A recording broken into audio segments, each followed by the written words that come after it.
Okay, so next question na tayo. Alright. So, is it okay, ito, medyo juicy to ha, is it okay to remain friends with an ex? Ay, Tanong ko sa inyo yan. Oh, bakit? Kasi wala akong ako talaga, naniniwala ako na hindi ka pwedeng makipag-friends sa ex mo. Kasi close chapter na yan. Kaya nga, importante. 'Di ba parang may rule na it's nice. Ano ba sabi ko? Parang hindi. Okay lang. One is friends with your ex. 1, 2, 3. Go. It's okay. I'm in a safe place. Okay. No May assurance pa yun. Kasi, it's okay. I'm an adult. I can handle this.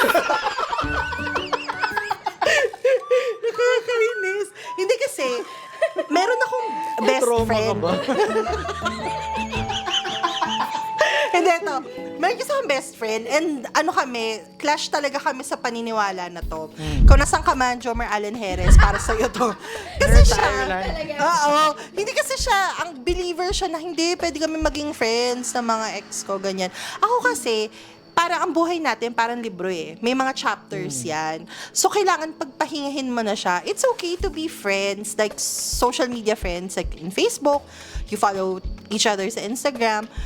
Pero hanggang doon na lang yun. Kasi, para sa akin, hindi ka pwede makipagkaibigan sa taong sinaktan ka. Or sinaktan mo. Lagi na lang ako. Oo. Oo, pero totoo. Yung mga taong... Oo.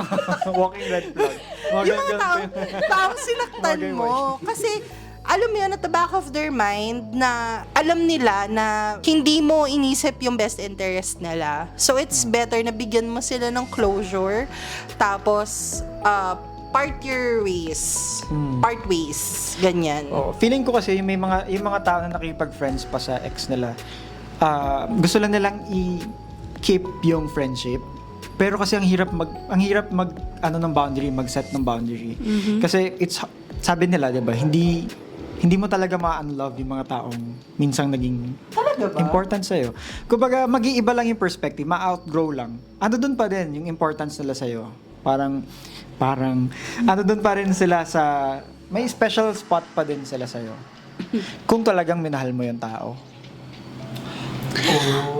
In an ideal fairy tale. Kung Yeah. minahal mo talaga. Kasi kung hindi mo naman minahal yung tao, at wala lang talagang ano sa'yo yung relationship na naging kayo, yan. Kung wala lang, hindi siya talaga seryoso. So, pwede kayo maging friends. Pero At kung- saka ano ba yung purpose, no? Yeah, ano ang purpose? Bakit of ba kailangan keeping maging... Yeah. May bago ka ng relationship eh. Bakit kailangan mo pa siya? Di ba? Yeah. May fear of missing out ka ba? Parang gano'n. Yeah. Gusto mo lang ba mag-stalk? Baka kasi mahal mo unfriend pa eh. kasi talaga. Ayaw i-let go. So, Oo. paano ka magmamahal ng bago? Paano Kung mahal mo mag-move pa rin, on? kung mahal mo pa rin yung past mo, di ba? you're Heres. Okay, so you know. Okay, next question naman tayo. Okay?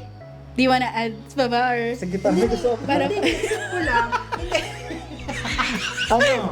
Hindi, kasi naisip ko lang na ano ko dun sa sinabi ni Jeff na parang hindi mo sila ma-unlove, na meron ka pa rin talagang, ngayon ka lang din na-realize na, pwede naman. Pero siguro, the only way, tingin ko lang the only way na pwede kayo maging friends ng ex mo is that if meron kayong ties na hindi pwedeng i-break. Yeah. Which Oo. is, Kunyari, yung ex mo, yung tatay niya yung naging jowa mo. hindi pwede. Hindi yun. Hindi ganon. More on, halimbawa may anak kayo. 'Di ba? Co-parenting. Oo. Right, Yun yung right. pwedeng maging magkaibigan talaga kayo. So, pwede naman kayo maging friends, lalo na kung meron pa rin kayo mga obligations. Like, halimbawa, may utang ka sa kanya. Hindi mo mabayad. Baka naman, di ba? Pero, in a sense na kung wala na talaga, wala naman kayong certain obligations sa isa't isa, it's really better for me na wag na. Pwede kayo maging social media friends, pero would you still hang out with this person, gusto mo pa rin bang i-rekindle yung mga past hurts? Yeah. Siguro I would just like to add lang a qualification that you should also define kung anong level of friendship meron pa kayo. Kasi you can be friends like casual friends lang. Civil. Yes. Pero kung parang yung sobrang Close pa din. close friendship na to the Kumain ka point na ba? Friends sa kama.